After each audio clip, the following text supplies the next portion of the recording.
Hello and welcome to this video. This is the round recap video for round 5 of Tata Steel 2016.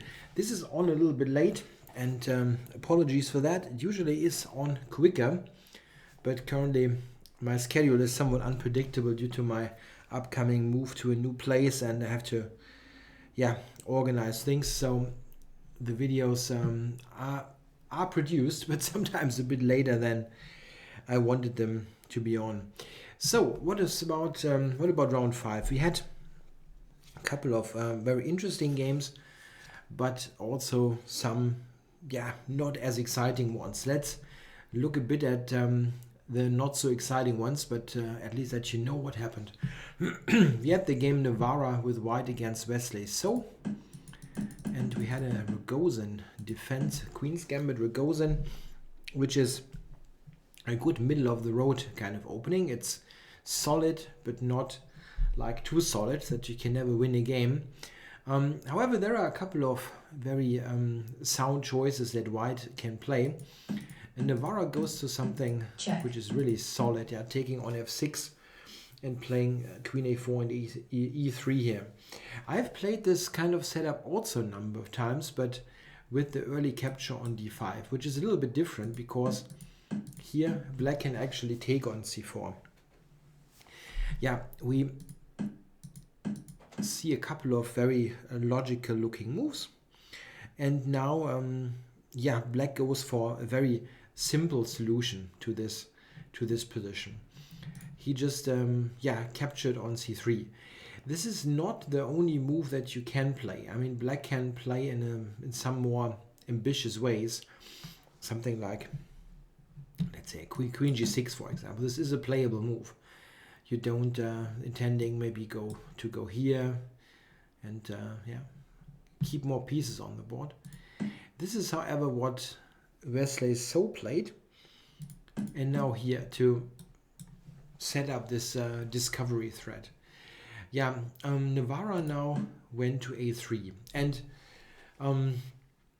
the whole situation is a little bit comparable to some lines of the Lasker defense, where in the Queen's Gambit declined, where the dark squared bishop is traded and a pair of knights is traded. Black in the Lasker, this kind of structure, often manages to equalize with b6 and c5 or with e5. And in this game with queen e7, black has those two ideas. For example, e5 is very likely to happen in the long run. Or that mentioned b6, knight a5, c5 thing. If white avoids the queen trade, for example, black can do this, covering also b7, and then go for c5. And black's equalizing chances are pretty okay. The bishop can drop back to e8 just to be out of the way, and later maybe come to a4, c6, something like that. It's pretty okay. And Navarra decided to trade. And now we very early on get some kind of end game where white has a little bit more space, but it's not really very likely that this is going to be anything else than a draw. Note that the clock times are not in any way right, because this is out of a game library, because the current round 6 is already on, and therefore the clock times get lost in the files. They traded a little bit more, and white has a little symbolic advantage due to more space, but this is a very precise move here by So with c5, getting d against c pawn traded. He would always get his pawn back there. Just had to be a little bit precise in calculation. This happened. White can also check off on b7, but simply nothing happens here. So they continued a little bit in this endgame. And actually play to bare kings. So not very exciting. What can you do? It's solid. It's a solid opening, and both sides had one or two opportunities to make it a little bit more interesting, but they didn't go for it. Next game to check is Vailly with white. It's Anish-Giri. Yeah, it's no Berlin. It's the Najdorf. That's good news. But unfortunately, after bishop e3, knight g4, bishop c1, knight f6, they made a draw. No, they didn't. But this is one issue here. White, if he goes for the English attack with bishop e3, he has to be ready nowadays, in most cases, for knight g4, which is the move on the top level. And it seems that white has issues with proving something. If we check this here, has issues proving something here when black goes for this kind of thing, and currently has good chances there. So what happens quite often is they repeat once or twice, and then white, as he wants to continue the game and not make a draw on move 7 or 8, yeah, plays something else. And in this case, Vailly comes up with g3. So that line is very, very sound, very solid, but also not very exciting, I have to admit. It's one of those safe choices. What white often goes for is some slow piece regrouping to try to make use of the d5 square, which is arguably weakened. However, this takes a long time, and in the meantime, Giri here had is a nice regrouping with the bishop over to a5. The bishop on e7 is actually not that bad, but if you can get it out of the chain, there is also no harm in doing so. Got bishop d2, knight e2, very cautious move, yeah, trade there. Yeah, that also got traded. And here the position is roughly equal. Any possible pressure on the d6 pawn is nullified by black's counterplay. For example, if we look at something like this, white takes and plays like rook d1, yeah, then knight b6 for knight c4 is good. b3, rook d8.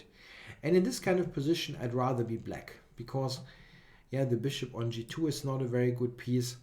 Black has some play against the c-pawn, which is actually more realistic and more relevant than the d6 pawn. Even though I'm not claiming black is better, I'm just saying that it's not even easier for white to play or anything like that. Yeah, in the game, Vailly went for b4, which is a move that surprised me quite a bit, because I didn't see the upside of weakening your c-file. And in the game, there also was no, there was no upside really. It's just a slightly strange move. But it doesn't seem to be hurting white so much. Yeah, it's just not quite clear why he had weakened the square and kind of devalued his pawns here. But at the end, white has counterplay against d6. And the way it went, we had some trade here, d6 against e4. And black has a symbolic advantage there in some way, but white's pieces are still active enough. So ultimately, we got more trades in. They traded this down to rook endgame and agreed a draw. Yeah, it wasn't very exciting, but a very correct game ultimately.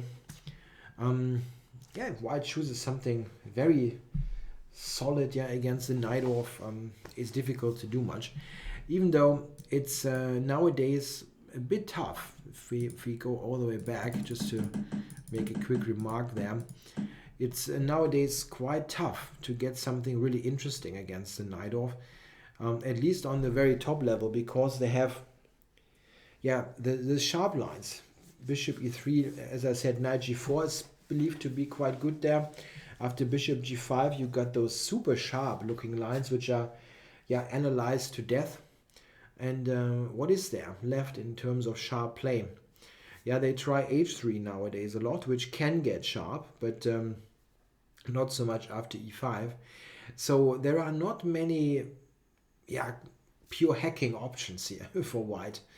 Yeah, much of it is already somewhat analyzed to death, let's say, with the help of modern engines. Okay, next game to check is Tomaszewski-Eljanov. And yeah, I can actually tell you a little bit about the opening, because they played a line, this line that I've got in my book. And it is a fairly good line, I think, for black. This kind of a Bogo Catalan hybrid. Yeah, I was a little bit quick there. I mean, okay, I know the position because I wrote the book, but still I should talk about it a little bit. Yeah, it's the pure Catalan move order, G3, and now that bishop b4 check is quite a decent alternative to the Catalan with d5 or the Benoni with c5. After the check, I mean, white is somewhat limited with g3, so we know that white is not going to play with e3 and so on. And especially the option knight d2 is now entirely different to the position with the knight being on f3, because here after c5 and then now a3 takes. Check. The big difference is that if there would be a knight on f3 here, then white could actually take with the bishop. And now he cannot. He has to take with the queen. This makes g3 bishop b4 check knight d2 c5 a little bit better than the same position with the knight on f3. And here black, I think, has good equalizing chances, even though he has given up the bishop pair and is a little bit weak on the dark squares. The point is that white is making many moves here with the queen, and has spent a tempo on a3. So black's development is very good. Knight f3, trying to still take with the knight. b6, that is arguing that here white has to play some move he does not want to play, like rook g1 or f3. So white is playing this, bishop here. And now the main continuation is to take with the queen on d4. After which, for example, black can go here, here and castle, or rook c8 actually, sorry, rook c8. And now black gets counterplay with knight to a5. Quick counterplay against the pawn. Black is just very well developed. He has some compensation for the loss of the bishop pair in terms of his quick mobilization. However, castles was played by Tomaszewski, and here Alyanov goes for an interesting idea that, in fact, funny enough, Tomaszewski himself had played in a game, the capture on f3. This is something that I also mentioned in my book. It's not my main line, but it's a line that I mentioned as a good alternative. Yeah, Tomaszewski took with the bishop now. In that game that he had played with black, Sergei Volkov took with the pawn, which I actually think is quite interesting. The idea is that white will go f4, then b4, bishop b2, and get the pawn back. Black is not able to keep the pawn anyway, but I think this kind of pawn structure with f4 maybe is a little bit more interesting, as white sometimes has f5, for example. With two f pawns, you have more options there. It's an interesting choice. After this, knight c6. The problem is a little bit that it's difficult for white to make any headway here. He's a pawn down, and if you play it like Tomaszewski did, you have nothing, but I don't see what exactly he should do. He played b3, castles, bishop b2, like rook c8, and now took the pawn back. It's difficult to improve on that, to be perfectly honest, because what exactly is white's idea? Yeah, you can try like b4, b5, but then you weaken your c-pawn so much that it's really not worth it. So this is why I mentioned the move bishop takes f3, because it feels very solid. It wasn't my main move because I felt that black has something slightly more interesting to play than this position. But here, after this structure is well known to be totally fine for black. One reason is that this bishop is, yeah, on paper, let's say, the better piece than the knight, as it is in most cases. But the bishop here isn't attacking anything. It's sitting on a somewhat empty diagonal. And black just has to be somewhat precise with his sit and wait. But it is just that, it's sit and wait. Yeah, like this, d6. Now you can take on d6, but this doesn't lead to anything. Yeah, rather wide, and sometimes has to be careful that this pawn is not a weakness. And black has no problems in keeping the d6 pawn and at the same time having counterplay against c4. It's especially difficult here to imagine any sort of pawn breakthrough. And this is the only way for white to make any headway. You would need the pawns to advance somehow. But if you do, you weaken your king so much. What does that lead to? To lots of shuffling.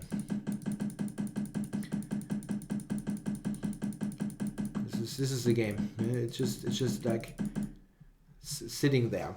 It looks very uninspiring, but it's a case of both sides being so sound and solid that if you try to do something, forwards, something active, then you weaken yourself. It's this typical kind of situation that sometimes happens when games are looking totally boring, and in fact they are. But it's just sometimes about early choices and like, okay, let's go for that solid structure. But it's sometimes so much. It's a situation where both sides actually should not do anything because they would weaken their position more than they would improve it. So a draw in this game as well. Let's have a look at the game Caruana Huyefan now. Two players that can be very satisfied with the event, I think. At least in general, Caruana certainly would have loved to win the game against Anish Giri.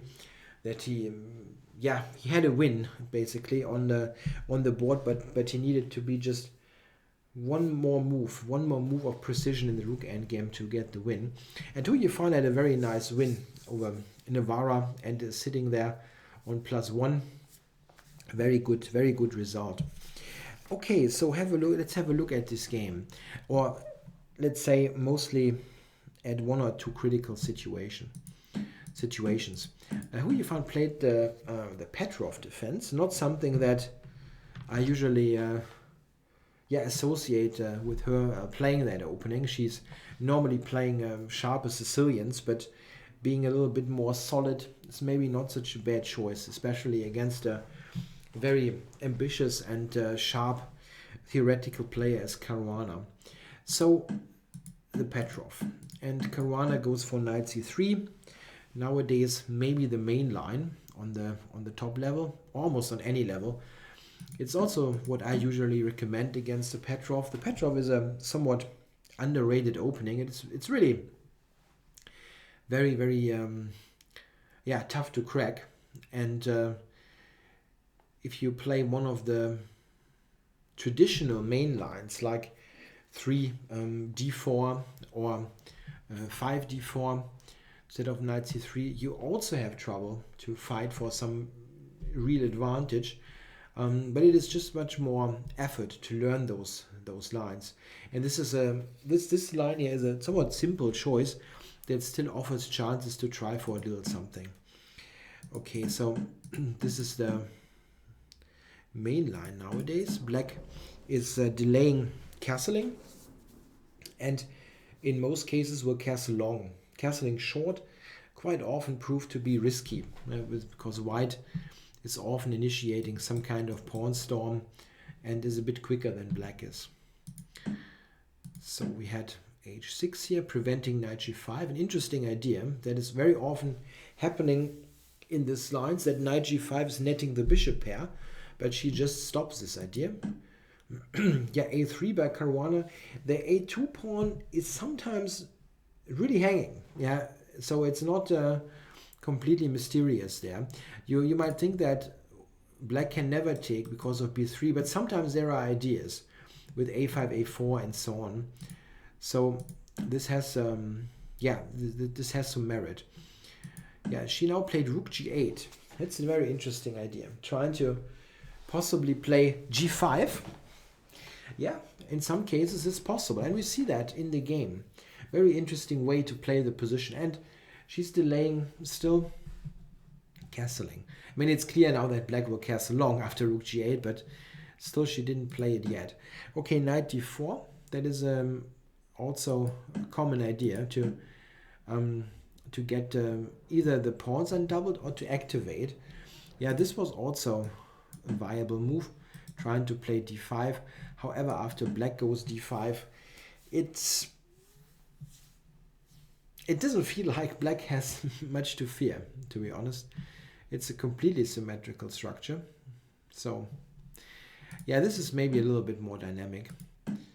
Yeah, she went for c5 and d5, and now castled long. I think black should be okay here. I mean, computers see absolutely nothing and give equality, and I cannot add much to that to that assessment. I feel like black has no problems here. And in fact, the way it continued,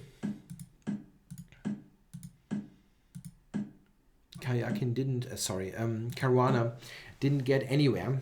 I was thinking of Kayakin because he's one of the big specialists of that line with white. Yeah, they got into that end game, and here Caruana decided to take, which I found slightly surprising to go for that structure, because I would think that if anybody can do something in this position, it would be black, because of the 3 against 2 here.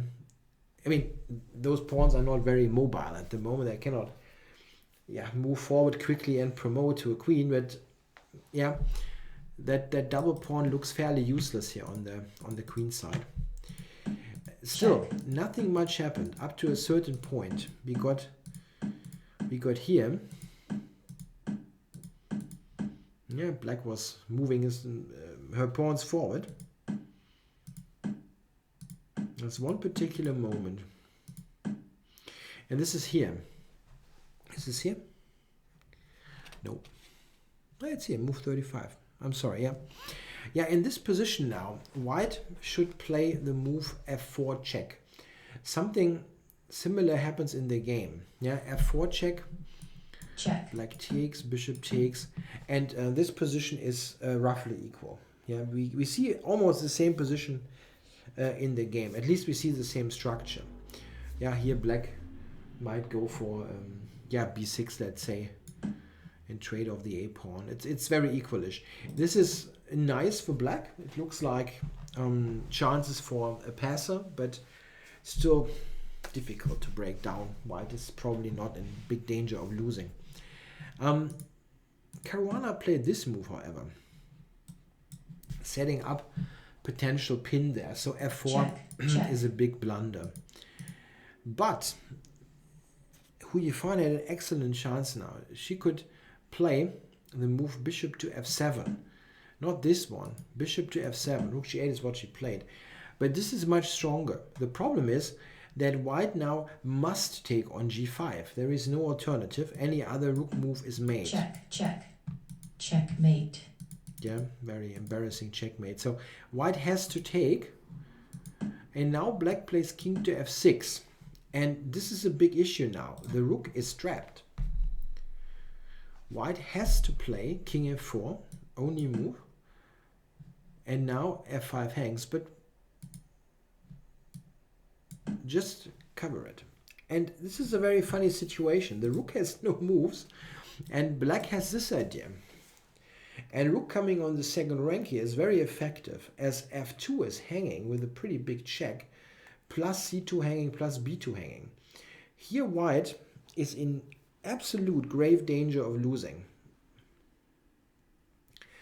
The relatively best is probably g4, trying to break up this situation here, that the rook can move ultimately.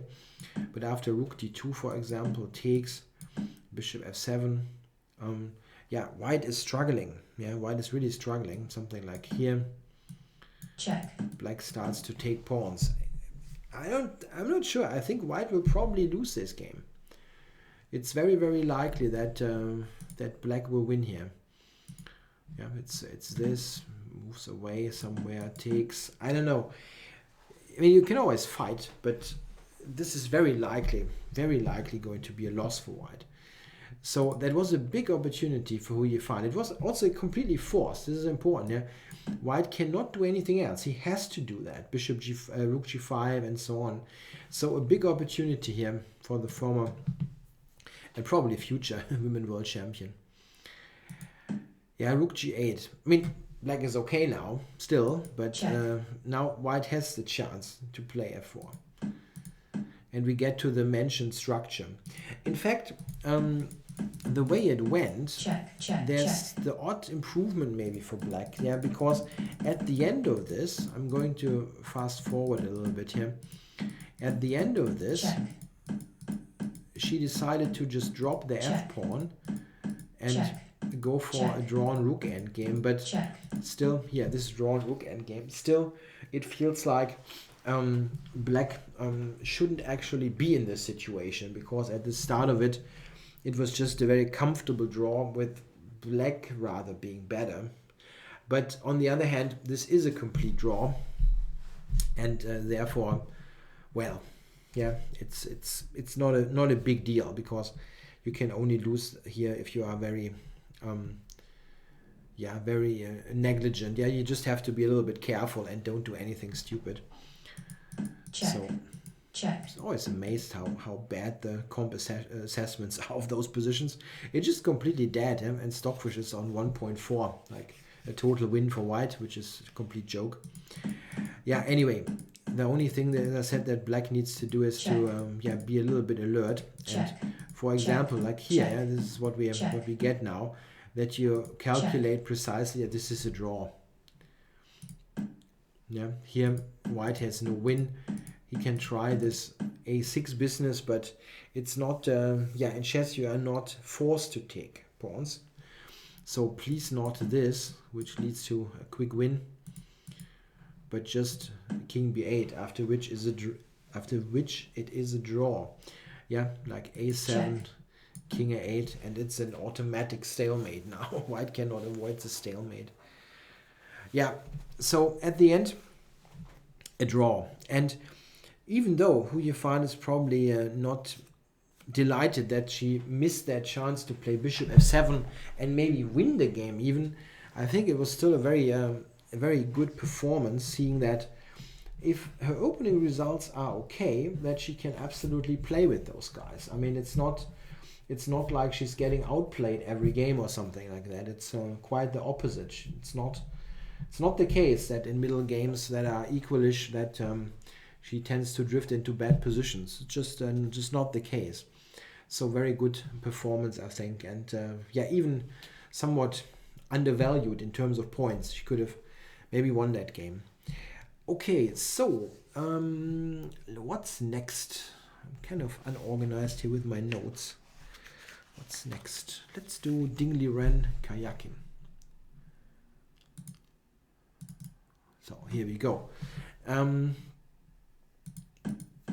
Got a Queen's Indian here. We are not very popular nowadays on the top level, which is not due to the Queen's Indian being a bad opening, but I think one reason is why it is not seen so often is that white has so many different systems against it, and it's probably not so easy to keep track of all of those systems. It's a little bit more straightforward to prepare in the Queen's Gambit, for example, with black, where it is often reduced to one or two critical lines. In the Queen's Indian, white can play a3, g3, knight c3, and within with many little twists and turns. Maybe this is the reason why it's not played so often. Kayakin, however, is a very regular Queen's Indian player and probably the world's leading expert. So interesting to see what Ding is coming up with. They played this bishop a6 line, and now black shoots for c6 and d5. Yeah, the most interesting continuation now is e4, which is played by Ding. d5. Yeah, and here white has a choice. Of course, he can also play the capture on d5, e5, or this move. Still probably not the main line, but an interesting choice. It shows that it's not mandatory to fianchetto the bishop, even though you have started with 4g3. It's a typical case of modern chess. I think this approach would have raised some eyebrows in the 1950s or 60s, for example. Yeah, okay, anyway, this happened. And a very normal looking position. Here in earlier games, White played something pretty conventional. Yeah, even Topalov, who's known to be a very enterprising player, played knight takes f6 in this position. After this, and castle short. And this position type is well known from many openings. Some lines of the Semi-Slav, for example, or the Catalan, or even some e4 openings like Caro-Kann or French defense. Yeah, Black will play c5 at some point, but White has a little bit more space, so maybe a very, very slight advantage. Black's very solid though. Yeah, so I think Ding wanted something sharper, and therefore he castled long. Not sure about the objective merits of the move, but it at least sets problems or leads to something that is not well explored. One point of the of long castles here is that the rook is very quickly on the d file, therefore making c5 based approaches a little bit more difficult. Yeah, if Black plays c5, for example, you have to reckon with things like d5 as an interesting direct option. Yeah, what Kayakin did, I think, is interesting. He took on e4, not so very logical move, knight f6, bishop back, and now he went a5. Yeah, definitely playable, trying to play a4. It was also possible to start with b5, a move that he plays later. The point is that if White tries to be greedy, like takes, then Black has the strong move rook c8. The thing is that White is not really that keen on having this extra pawn. The rook is on a great half open file, the bishop is strong, and d5 is an excellent blockading square. So this is not in White's interest. After b5, White will probably play c5, after which we get something quite comparable to the game, even though it's not clear that you need to play a5 and b4 as happened in the game. We'll see what happened. a5, rook e1, b5, c5. So it's quite kind of similar structure. b4 now was played. And g4. Yeah, of course, White needs to do something here. Play dynamically against Black's later castle king. It's not just about maybe playing for checkmate. Of course, White would love to deliver mate, but it's also about gaining space. Yeah, the whole problem here for Black is that he is suffering from slight disadvantage in space. Yeah, here. Yeah, now was an interesting choice. Black had two options. He can go to d5 or to h5, and he decided to go to h5.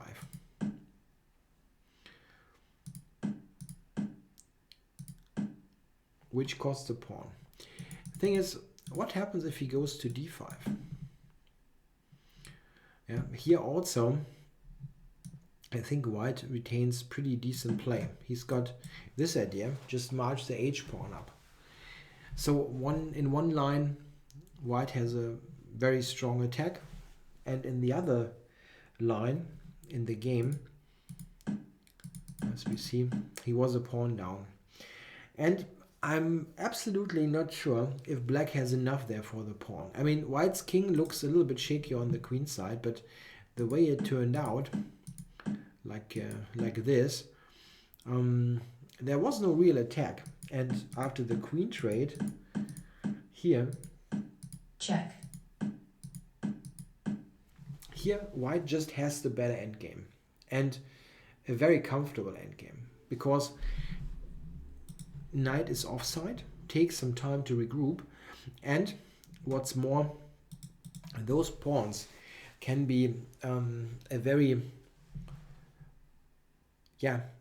annoying weakness in the long run, as they can be easily attacked by White's bishop, and White's king is quicker near the action if things get traded down. So this is not a very good endgame at all. Yeah, I mean, black has to suffer here. Played here.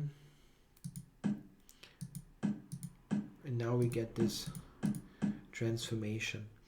Yeah, here white is a lot better, really a lot. There's also the idea to bring the knight here to attack a5. And what now follows is an excellent technical display by Ding Liren.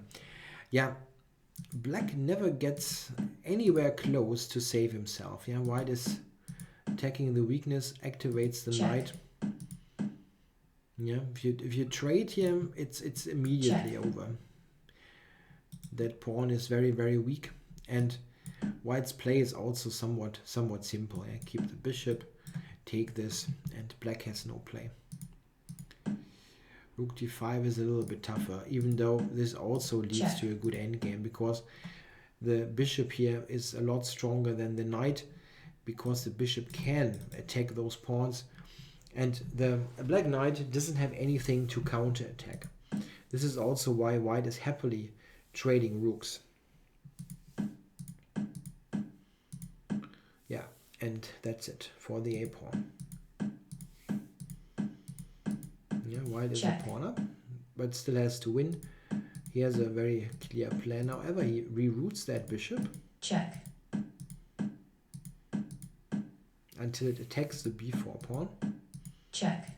And now brings the king up. Yeah, the knight needed to go there in order to stop the king from entering. Yeah, if something like this, white is happily just invading. Yeah, and after this, now white has a clear continuation. Just activated the bishop a little bit more. And now went to e3. And now the winning plan is f4, f5, and over. Yeah, black can just shuffle around here like this. And now f5. Or you can also go h4 first. This is even more precise. This. And white will promote the pawn, or it will cost the knight. So a very nice game here by Ding, who's now on +2 with a very good result in the event. It's actually not so easy to pinpoint what Kayakin did wrong. I mean, I'm pretty sure that long castles shouldn't lead to some substantial advantage for white. Yeah, I think black should be somewhat okay, because he does not have, doesn't seem to have made any mistakes, let's say. So it's very difficult to imagine that he should be in trouble. But it's not easy to give him advice. I mean, it's pretty clear that this position here got tricky. Maybe it's a matter of timing, and black should not castle that early. And maybe start with this and try to put something on c3 or play for a4. Maybe this is better. Yeah, but it's field for analysis that I couldn't do at this particular point in time. It's definitely a very sharp position that would have led to interesting play here as well.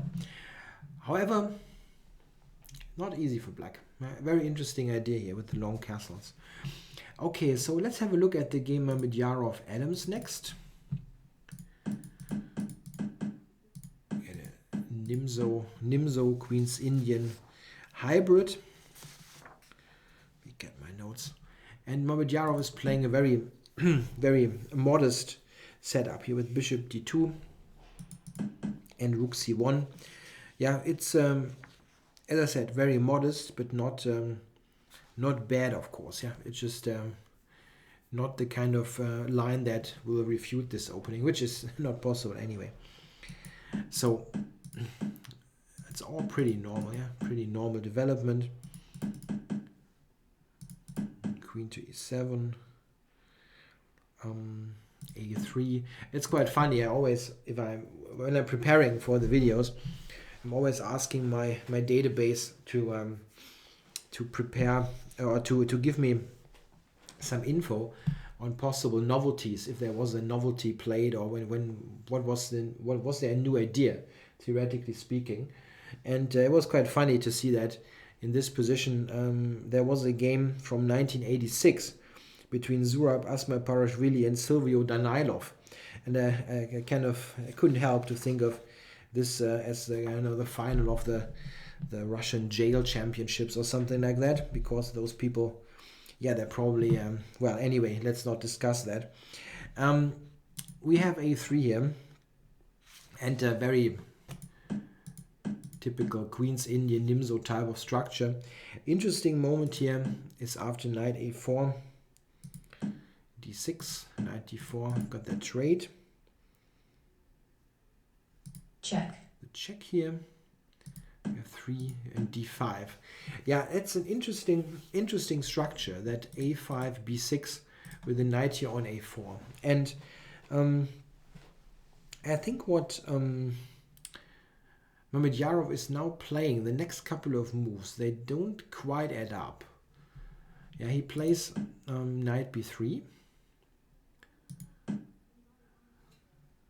Adams went back. And queen d4. And I don't think that this is particularly great, to be honest, because after b5, which is what Adams played, I think black gets pretty good play. Went here, queen a7, takes a4. Very interesting play. Black gets active on the queen side, and yeah, here knight a1 was played.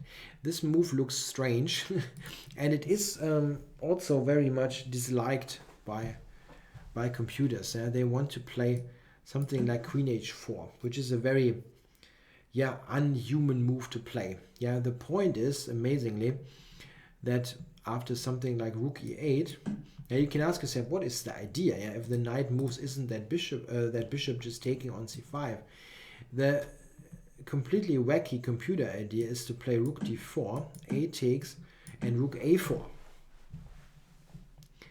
Yeah, and the engine is Stockfish in that case is assessing this position as equal. Yeah, a completely inhuman way to approach a game.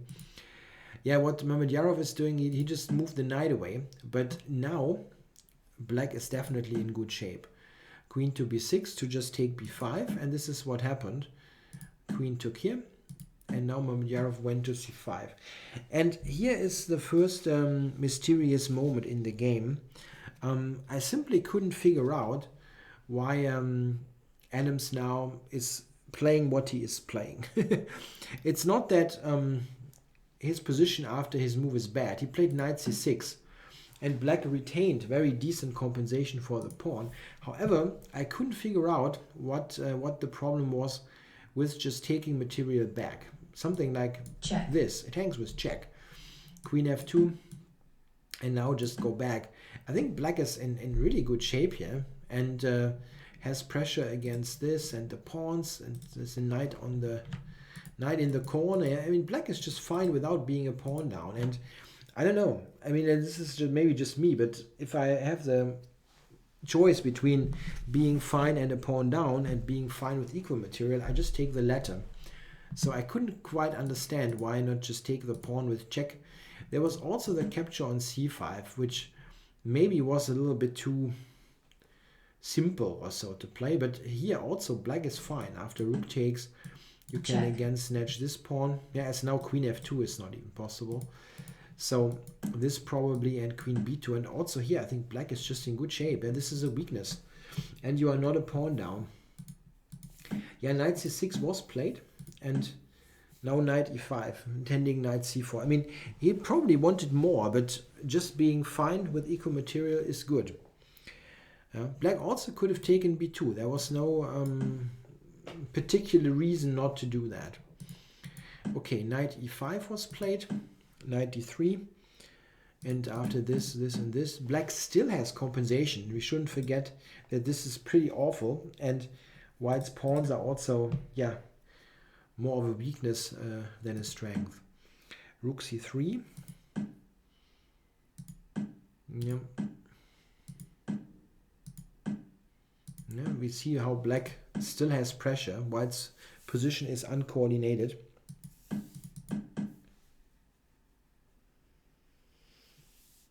Yeah, here black also.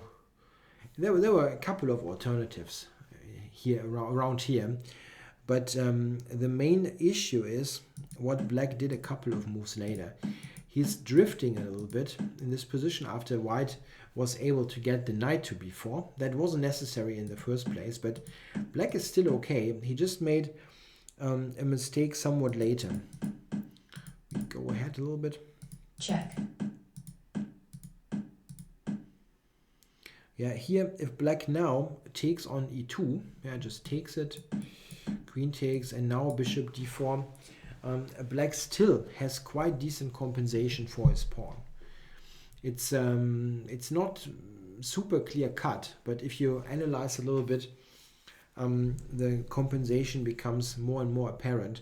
The engine just gives 0, 0, 0, basically telling that black is fine, which is not so obvious, admittedly, but it's clearly better than what happened. Adams played this, and now another pawn got lost on d5, and here you absolutely don't have the compensation. Yeah, after rook d8, it's over. Yeah, black can take on g2, but probably he was somewhat disconcerted by now, being clearly aware that his position was good at one point. Rook g2, the point is, of course, that checkmate. This is mate, so we will get some kind of endgame here, where black is a pawn down, but can continue to fight. For example, rook takes, queen takes, queen takes, check, king f8, something like queen e4 maybe. Black will get one pawn back and probably will lose, but yeah, you can fight. In the game after rook d8, this was just two pawns without any kind of compensation. So a slightly, in my book, weird loss, because yeah, Adams was in good shape for most of the game, and it was more of a question if Mamedyarov can hold or somehow coordinate his slightly weird position, and Adams just refused to get the pawn back, and there were a couple of surprising decisions, or hard to understand decisions. Okay, that leaves one game, Van Vele Carlsen. Let's shoot for that one. Yep, here it is. Yeah, this is a little bit like a now or never game. Yeah, if Carlsen wants to win that tournament, he should start to win games, and if you play against the relatively lowest rated participant, at least go for a fight. And okay, he tried. He really tried. Carlsen played the Grunfeld. Not one of his typical mainstay openings, but something that he has in his repertoire, leading to sharper play, arguably, than what he is playing normally, like a Queen's Gambit Declined or Nimzo or whatever. Van Vele goes for a solid line, and interestingly, the same line that I also play. And Carlsen goes for bishop to e6. This is the modern main line of this particular variation. The move looks a little bit strange, but black is attacking the c4 pawn, and it's all about concrete play. Yeah, white has to do something about it. If white plays queen to b3 here, for example, then black can go c5, which is very sharp, but believed to be good for black, or equalish. And white can play c5, which is my move, after which the situation quite often is more looking like a Slav defense than a Grunfeld, when black is often playing something like c6 and later tries to go for e5. I think that black is actually quite okay here, but I always felt that this is more testing than the capture, but not sure. This was also played in an earlier game in the Challengers group by Dreyev, and he won a game with it. So maybe something for me to look at. Yeah, takes, bishop takes. Yeah, queen takes d5 is also a move. Black is giving up a pawn here, but now immediately regained it on a2. It looks a little bit strange, that bishop on a2, but white has no particular opportunity to capture it. Something like b3, for example, is countered by queen d5, and it's a problem. Yeah, something like this is not leading anywhere. I think Van Veli's move is perfectly fine, knight to e2. However, as I learned while looking through the round reports, he took a very long time for the move, which is a bit strange, because it's not a very a difficult move to play ultimately. Of course, you check b3, but I think he spent more than 30 minutes on it, and this seems excessive, because once you have discarded b3, I think getting the knight to c3 looks like the most natural move ever. So let's see what happens here. Yeah, here white of course can play let's say standard looking moves. Yeah, you want to develop your bishop, so what about bishop e2, bishop d3? Yeah, g2 is hanging. That bishop here has a nice spot.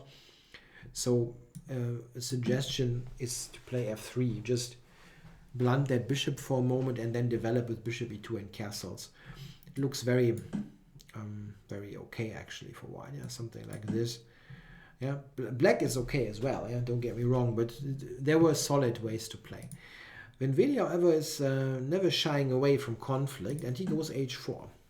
I don't think this is bad. It just well, it's playing with fire a little bit if you have spent so much time and you are down on the clock against the world champion. Still, it's not a bad move. Rook d8, and now he went queen b3 first. h5 also was possible. Yeah, I think the next move by Carlsen is probably a little bit too ambitious. He played queen to f5, trying to use the queen actively, which is a very understandable idea, that you want to play the queen out and then only then play a possible e6 to stop any d4, d5s. However, it seems to have some concrete issues. After h5, e6, takes. Van Veli played queen to d1. One additional idea of queen f5 also was to look at the d3 square, so bishop d3 is not so easily possible. Queen d1, Van Veli's move, is preparing the development with bishop d3. However, it seems that with the far more direct move, knight to b5, he could have gotten an interesting and probably quite good position. Knight c7 is the simple threat, and yeah, I mean the engine likes white a lot here. I'm not sure how big white's initiative is here, but he definitely seems to be very okay. Something like this is given by the engine, for example, and yeah, it looks quite decent for white. Yeah, even though here this is probably requiring some kind of weird looking move, but still, there's knight c7, there's knight d6 around the corner, and the queen doesn't have many squares. So this is a line given by Stockfish, for example, and this is a very nice position for white. So knight b5 was maybe a way to question Carlsen's setup here. Queen d1 was played, and now knight d7. Queen comes over here, and now king f1 to keep g2 covered. Yeah, white also could have castled. I mean, this isn't a bad move, yeah, but it's difficult to castle once you have played h4. It looks a little bit very unmacho to then castle, yeah. Anyway, king f1, and it's okay. It's not bad at all. White, I think, is perfectly okay here. Queen d2, knight g4, trading this. And now f3 by Van Veli, trying to push the knight back. Yeah, now we come to the critical situation that is the defining moment for the whole game. Here Carlsen, of course, can just go back to f6 and probably has an equal position, about equal. Yeah, h file is not a big deal. Black can go rook h8. But after e4, it's quite difficult to do anything with black, anything sensible. Yeah, a funny line is given by the computers here with knight h5, d5, check. Check. Check. And all of a sudden white has an attack, but queen Check. c5, Check. queen d6 is okay for black. You can check. Yeah, what did Carlsen do here? He played queen to g5, just sacrificing the knight. Well, that's not the usual style of play for the world champion, but he probably felt like, okay, I have to risk a little something here. I mean, Envenveli was down to a couple of minutes. So this is not a correct piece sacrifice. We have to be perfectly honest there. White is better after he's taking the piece. And he did, of course. He took the knight. There was no choice. And also, it's also, I think, quite clear, yeah, if you are the white player here, that probably what black is just doing is gambling. And I think this is also perfectly clear to Carlsen and Van Velde that this was a gambling kind of sacrifice a little bit, because it's hard to believe that black should have objectively enough for the piece. However, the practical problems are quite substantial, especially considering that Van Velde didn't have much time on the clock. He played king to e1. That is a very good move. He actually played that phase of the game very well. King e1. And I think here queen e5, Carlsen's move, which looks quite normal, quite logical, might be actually not so great. Engines suggest something else, which might be a little bit better, but it's tough to say. The whole position is very difficult to play. Something like this is what the engines give. Again, black has 2 pawns for the piece. White's king is insecure. White's pawn structure is bad. In a practical game, very often you will get like a 3rd pawn and okay, yeah, or get to the king. Here, I think white, well, shouldn't lose, but this is a very decent practical fighting opportunity for black. After Carlsen's move, queen to e5, it seems that what Van Velde did was very strong. He played knight to e2, attacking the rook now for real. It took here, very logical. And now e4. That is very strong, very strongly played. And now, after e4, it's a very critical moment now for Carlsen, because here it seems that he had to play the move g5, but after that black's position isn't great. Yeah, we have to be honest there. What he did is what looks like the move to play, the logical follow-up to take. This, however, should lose. Yeah, so Van Velde now had the opportunity to win against the world champion. He could have done so with queen h6. Check. He did that. But now the next move is the thing. Here he played rook to c3, which seems to be just equal ultimately. I mean, black now has 3 pawns. It's not like black is black has a huge material deficit. But what he could have done is queen h4. Check. And it seems that this move ultimately wins. Yeah, we can have a look at some lines. If black goes back here, it's very easy. Check. Check. And rook f1. Check. Or if black steps back, Check. there's queen h8, yeah, even Check. winning a full rook. So Check. that doesn't work. Queen to g5 is answered by Check. e5.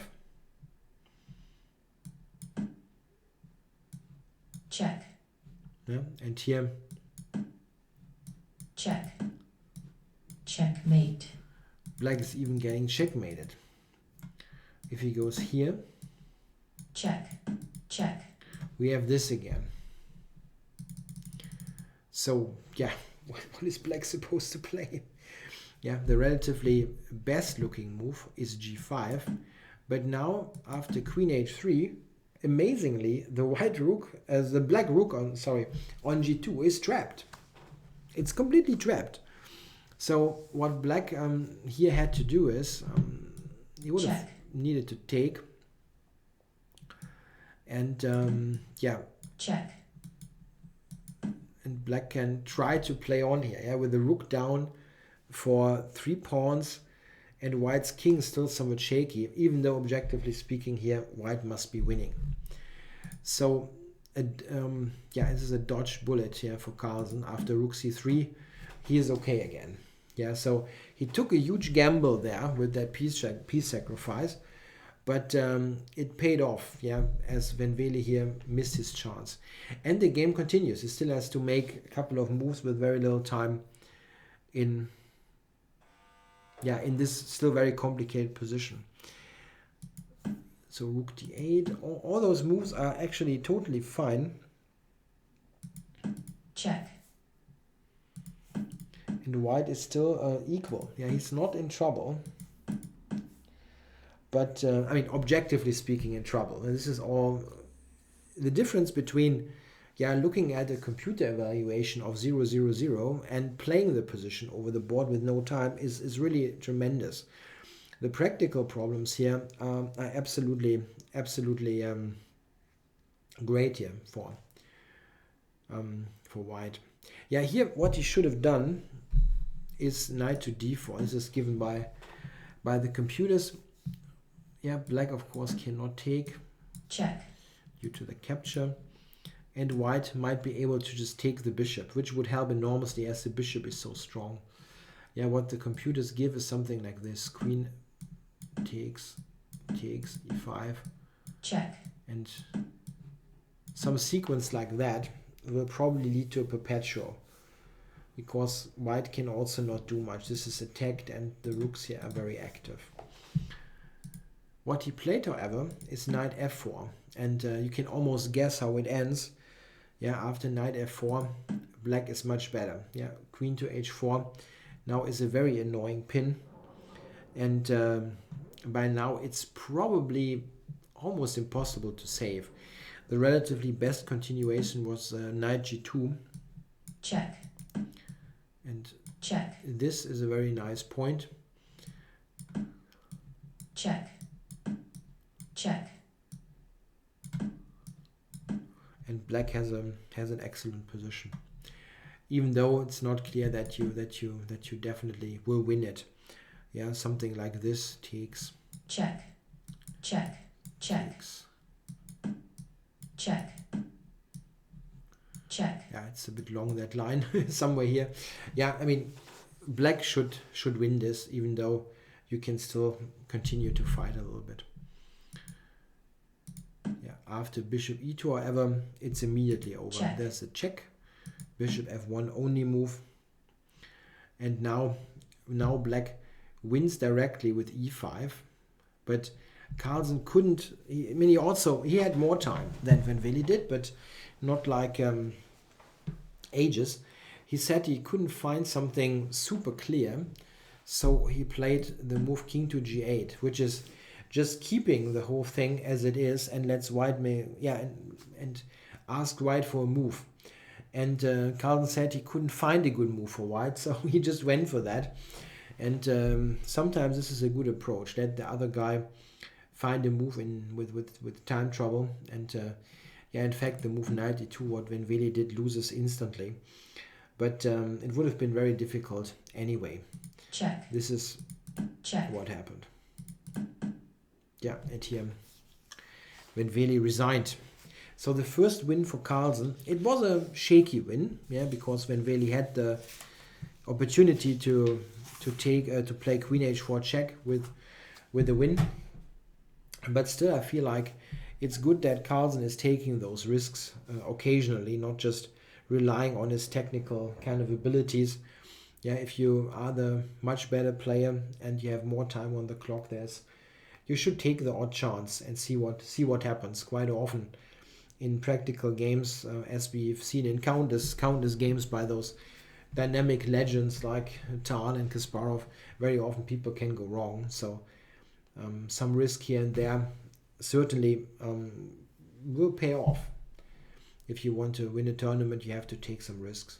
Okay, so an interesting round here, that round 5. I'll be back with round 6 coverage, probably a lot earlier this time. Thanks for watching, guys.